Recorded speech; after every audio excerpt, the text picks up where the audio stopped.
What if I told you that the deadliest maritime disaster in American history isn't the Titanic, but a tragedy largely forgotten by history, a disaster that claimed more lives than the infamous ocean liner, yet remains overshadowed by the events of its time? This is the story of the SS Sultana, a tale of war, greed, and a catastrophe that slipped through the pages of history. In the midst of the American Civil War, the Sultana was born from the bustling docks of the John Litherbary Boatyard in Cincinnati, Ohio. Constructed in 1863, this wooden sidewheel steamboat was a marvel of its era, designed for the thriving cotton trade along the Mississippi River. Measuring a grand 260 feet in length and 42 feet in width, the Sultana was a sight to behold, with a capacity of 376 passengers and a tonnage of 7 to 19 tons. But the Sultana was more than just a commercial vessel. She played a significant role in the Civil War. Frequently commissioned to transport troops, the steamboat became a vital link between the battlefront and home. Traveling the waters between St. Louis and New Orleans, she ferried soldiers and supplies, becoming a familiar sight on the Mississippi. As the war drew to a close, the Sultana, like many, was poised to return to her regular trade routes. However, fate had a different plan. The end of the war brought a new mission for this steamboat, one that would etch her name into history, not for her service, but for a disaster so monumental that its echoes would be felt for generations. On April 13, 1865, the Sultana left St. Louis, embarking on what was intended to be a routine voyage down the Mississippi to New Orleans. The air was thick with the news of President Lincoln's assassination, and as the Sultana chugged along the river, Captain James Cass Mason seized the opportunity. He sped southward, becoming a herald of the grim news, knowing the telegraph lines to the south were severed by war. Upon reaching Vicksburg, Mississippi, a pivotal turn awaited the Sultana. Here, Captain Reuben Hatch, the chief quartermaster at Vicksburg, presented an enticing yet fateful proposal to Captain Mason.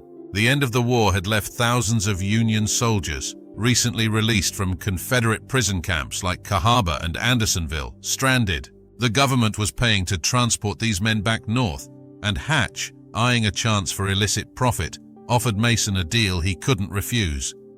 A lucrative opportunity to transport a large number of these soldiers. Eager to cash in on this chance, Captain Mason readily agreed. Oblivious to the chain of events this decision would set in motion, as the Sultana steamed down to New Orleans and back to Vicksburg, she was not only spreading news of national tragedy but also sailing towards her own. When Sultana docked at Vicksburg for repairs on a leaking boiler, the stage was set for disaster. Mason, in a rush to capitalize on his agreement, opted for quick makeshift repairs instead of a thorough job. Meanwhile, soldiers, weary and weakened from their imprisonment and longing for home, began to board. The count of these men, initially estimated to be around 1,400, swelled unexpectedly due to mismanagement and perhaps corruption. As the Sultana departed Vicksburg on the night of April 24th, she was dangerously overloaded. Paroled prisoners, crew members and paying passengers were packed into a space meant for a fraction of that number. The decks were crowded, the conditions cramped, and the ship strained under the weight of its human cargo. Little did the passengers know, as they dreamt of home and reunion, that their journey on the Sultana was steering towards an unimaginable horror. As Sultana made its way back up the Mississippi River, a silent but deadly threat lurked within. The vessel's boilers, vital to its propulsion yet notorious for their volatility, were a catastrophe waiting to happen. Designed for efficiency, these fire tube boilers were a technological marvel, capable of producing immense steam power.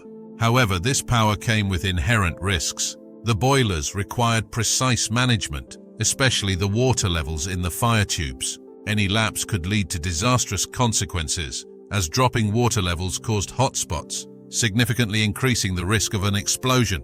This peril was magnified by the hasty and inadequate repair performed on one of the Sultana's boilers in Vicksburg. Instead of a thorough and necessary replacement of a ruptured seam, a quick fix was employed. Under immense pressure to not lose the lucrative deal of transporting the released Union prisoners, Captain Mason and his chief engineer Nathan Wintringer persuaded the mechanic to make a temporary repair. This repair involved hammering back the bulged boiler plate and riveting a patch over the seam, a decision that was to have dire consequences. Meanwhile, above deck, the situation was equally grim. The Sultana, groaning under the weight of her human cargo, was severely overcrowded. The number of people on board had swelled to over 2,000, more than 5 times its legal capacity. This not only made the journey uncomfortable, but also dangerously unstable. The decks filled with paroled prisoners were so packed that in some areas, they began to sag under the weight, necessitating support with heavy wooden beams. In the early hours of April 27, 1865, as the Sultana chugged along about 7 miles north of Memphis, disaster struck with lethal suddenness. Without warning, 3 of the boat's 4 boilers exploded in a catastrophic chain reaction. The massive steam explosion originated from the top rear of the boilers, unleashing a destructive force that tore through the crowded decks above. The violence of the blast was unimaginable. It ripped through the steamboat, obliterating the pilot house and rendering the vessel rudderless. The explosion flung unsuspecting passengers into the chilly waters of the Mississippi, while others were trapped amid the wreckage. The force created a gaping hole in the steamer, and as the twin smokestacks collapsed, one falling backward into the blasted hole and the other crashing forward onto the crowded deck, the tragedy escalated. In moments, the Sultana transformed from a vessel of hope to a scene of utter devastation. The upper deck, where many had been sleeping, collapsed onto the middle deck, trapping and crushing numerous people beneath. Those who were able to escape the initial destruction faced a new peril: fire.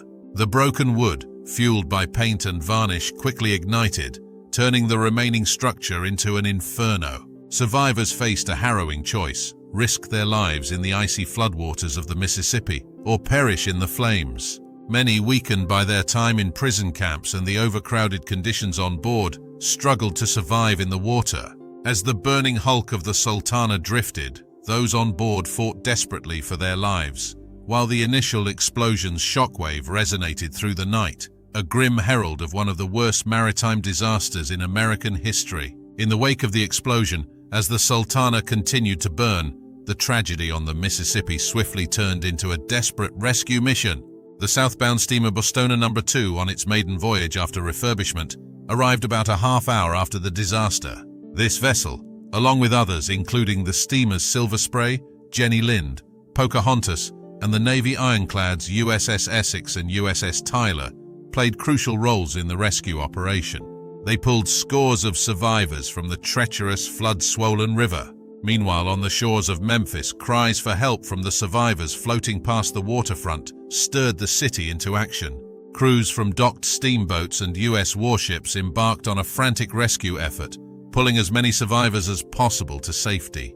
The tragedy turned the riverfront into a scene of chaos and compassion as rescuers and citizens alike rushed to aid the victims. By dawn, the smoldering remains of the Sultana had drifted about 6 miles to the west bank of the river, sinking near Mound City in present-day Marion, Arkansas. The disaster had unfolded over a span of just 5 hours, but its impact was monumental. Bodies of victims were found downriver for months, with many never recovered. The casualty figures were staggering, marking this as one of the deadliest maritime disasters in U.S. history. The magnitude of the Sultana disaster necessitated an immediate and thorough investigation. The official inquiry determined that a combination of factors led to the catastrophic boiler explosion. Key among these were the mismanagement of the boiler water levels, the precarious condition of the overloaded and top-heavy vessel, and the poorly executed repair of the leaky boiler in Vicksburg. The investigation found that the careening of the boat, as it navigated the river's twists and turns, caused water to slosh out of the highest boiler. When the boat tipped back, water rushing into the empty overheated boiler turned to steam instantly, creating a massive pressure surge. This, compounded by the earlier faulty repair work, was identified as the primary cause of the explosion. Despite the clarity of these findings, the disaster's aftermath was marked by a notable absence of accountability. The tragedy, while extensively investigated, saw no one being formally held responsible. Captain Frederick Speed, who oversaw the loading of the paroled prisoners, was initially found guilty of overcrowding the Sultana but was later exonerated. Other key figures, including Captain Mason, who perished in the disaster, and Captain Hatch, who had brokered the deal and then left the service, escaped formal censure. This lack of accountability only added to the tragedy's grim legacy, leaving unanswered questions and a sense of injustice in the annals of maritime history. The Sultana's tragedy teaches us vital lessons in safety, ethics, and the echoes of history. This forgotten disaster, overshadowed by the Civil War's conclusion, reminds us to seek and remember the lesser-known stories of our past.